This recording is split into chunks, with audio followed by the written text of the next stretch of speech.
안녕하세요. 검사 출신 임성열 변호사입니다. 오늘은 마약 사건에 있어서 실질적으로 집행유예 기간 중에 동종 범행이 있었음에도 불구하고 성공적으로 해당 구속 위험에서 벗어나 불구속 사건으로 사건이 진행된 성공 사례를 한껏 말씀을 드리려고 합니다. 마약 사건에 있어서는 구속 사건이 매우 쉽습니다. 특히 이와 같이 기존의 마약 사건의 범죄 전력이 2번 넘게 있음에도 불구하고 또 현재 또 집행유예 기간이고 그렇다고 하면 거의 영장이 발부되는 게 너무 쉽다는 것은 많은 분들이 알고 계실 겁니다. 그럼에도 불구하고 해당 사건에 대해서 압수수색 영장까지 발부가 되었음에도 더 이상 구속되지 않고 성공적으로 불구속으로 진행되며 사건을 말씀을 드리려고 합니다. 사건에 있어서는 먼저 압수수색 영장이 발부가 된 상태로 일단 오셨습니다. 변호사님, 저 지금 마약 전력이 몇 번 이렇게 있고 근데 지금 현재 저 집행유예 기간 중입니다. 그런데 수사기관에서 압수수색 영장을 발부받아서 이미 제 집에 대해서 주거지를 다 털고 나갔어요. 저 구속될 것 같아요. 좀 도와주십시오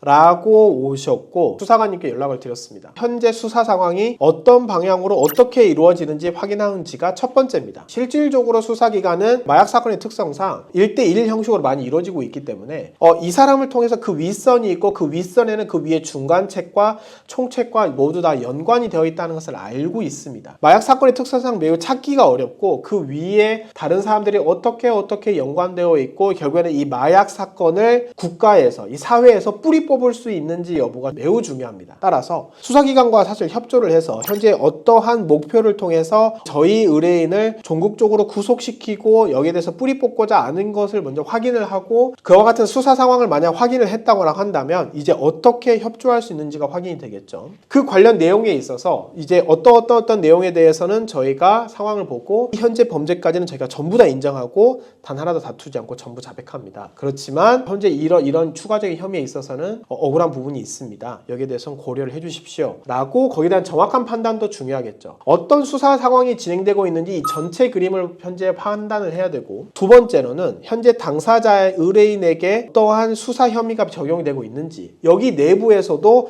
어떠한 혐의까지는 인정을 해야 되고 거기에 대해서는 부인을 할 수 있는지 거기에 대해서 어떻게 소명을 할 수 있는지 그 소명하는 과정에서 수사기관과 어떠한 관계를 통해서 거기에 대해서 수사기관에 어긋나지 않고 협조하는 관계 내에서 소명이 이루어질 수 있는지를 상황을 판단하고 이루어질 필요성이 있습니다. 이와 같은 내용이 성공적으로 이루어질 수 있었고 그 이후에 당사자에게는 당연히 여기에 대해서 관련된 수많은 양형자료가 있죠. 본인이 주기적으로 작성해야 되는 반성문을 비롯해서 주변 탄원서 그리고 현재 어떠한 가족들과의 강력한 유대관계가 있고 사회적으로 어떠한 직장과 사회단체에 소속되어 결속되어 있는지 그리고 당장 바로 한국마약퇴치운동본부에 저희가 출석을 해서 거기에 대해서 투약하고 처방해서 약을 복용하면서 더 이상 마약을 투약하지 않고 단약하고 있다. 실질적으로 의료적인 치료를 진행하고 있다. 더 나아가 한국마약퇴치운동본부에서 실질적으로 단약하기 위한 치료 교육 프로그램을 자발적으로 이수하고 있다. 라고가 모두 종합적으로 이루어졌기 때문에 구속될 매우 높은 상태에서 있었음에도 불구하고 불구속 상태로 성공적으로 사건이 진행될 수 있었습니다.